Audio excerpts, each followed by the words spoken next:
د یو کس د وژنې په تور د علاګل مجاهد نیول کېدل. ملګري ملتونه او اسلامي همکارۍ سازمان د افغانستان سیلاب ځپلو سره د بیړنۍ همکارۍ غوښتنه کوي. صاحب د چلډرن وایي د بغلان له 6,000 سیلاب ځپلو تر نیمایي زیات ماشومان دي. په امریکا کې د یو سخت او نادره جیومقناطیسي طوفان خبرداری ورکړل شوی.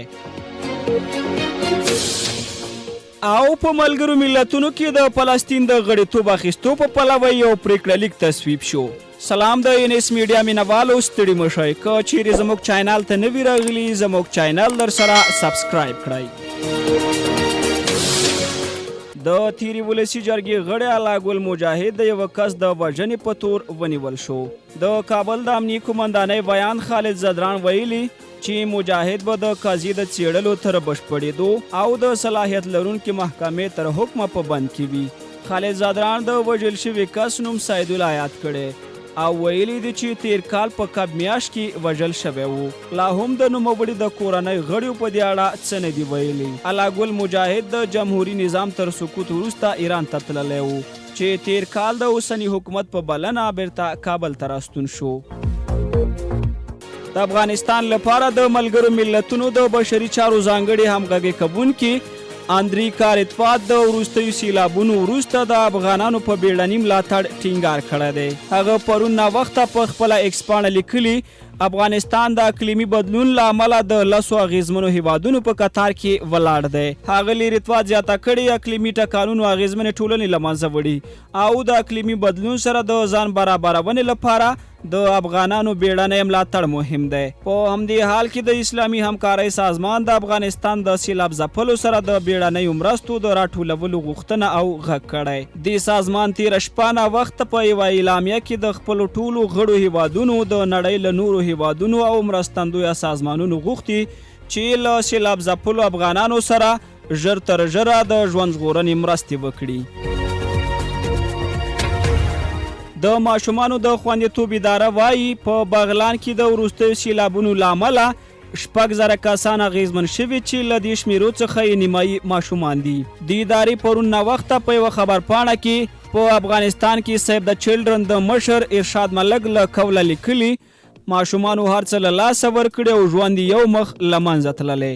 د ماشومانو د خوندیتوب ادارې افغانستان په نړۍ کې یو له هغه هیوادونو بللی چې د اقلیمي بدلون له امله ډیر اغیزمن شوی خو ورسره د مقابلې لپاره تر ټولو لږ چمتووالی لري.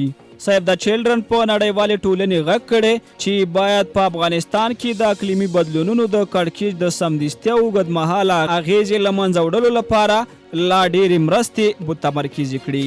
افغانستان په نړۍ کې یو له هغه هیوادونو دی چې د اقلیم له پلوه ډېر اغیزمن شوی خو د اقلیم له کړکېچ سره د مقابلې لپاره تر ټولو لږ چمتووالی لري. د امریکا د سمندرونو او اتموسفیر ملي ادارې پرون د یو سخت او نادره جیومقناطیسي طوفان خبرداری ورکړی. د راپورونو له مخې یو غیر معمول او قوي لمریز باد په ځمکه لګیږي. ښایي راتلونکې اونۍ په امریکا کې د لمریز نظام وړانګې رامنځته او د برېښنا او نور ارتباطي بهیر له خنډ سره مخ کړي. دغه لمریز بادونو اثرات به د اونۍ او ښایي بله اونۍ هم دوام ولري او اړوندو امریکایي ادارو ورته تدابیر نیولي دي. د امریکا اقلیم د وړاندوینې د مرکز متخصص راب سټنبرګ ویلي د دغه لمریز باد یا طوفان په وخت خلک کوم کار ته اړ نه دي. او د ملګرو ملتونو عمومي اسمبلی پرون هغه پریکړه لیک ته رایه ورکړه چې طرحه یې د عربي هیوادونو فلسطینیانو لخوا وړاندې شوې وه او پر امنیت شورا یې هم غږ وکړ چې د ملګرو ملتونو د 194 غړو په توګه د فلسطین د غړیتوب پر غوښتنه غور وکړي. د عمومي اسمبلی 193 غړو د 143 مثبتو 9 مخالف د 25 ممتنع رایو په ورکولو سره د فلسطینیانو لپاره یو لړ حقونه او امتیازونه تصویب کړل. د امریکا متحده ایالاتونو د اپریل په 18 د امنیت شورا د هغه پریکړه لیک ملاتړ وکړ چې تطبیق په ملګرو ملتونو کې د خپلواک دولت په توګه د فلسطین غړیتوب ته لاره هواروي. دا هغه هیله ده چې فلسطینیانو یې له کلونو راهیسې هیله درلوده خو اسرائیلو یې مخه نیولې وه. له توجه او ملتیا مو نړۍ مننه تر بیا ښې چارې.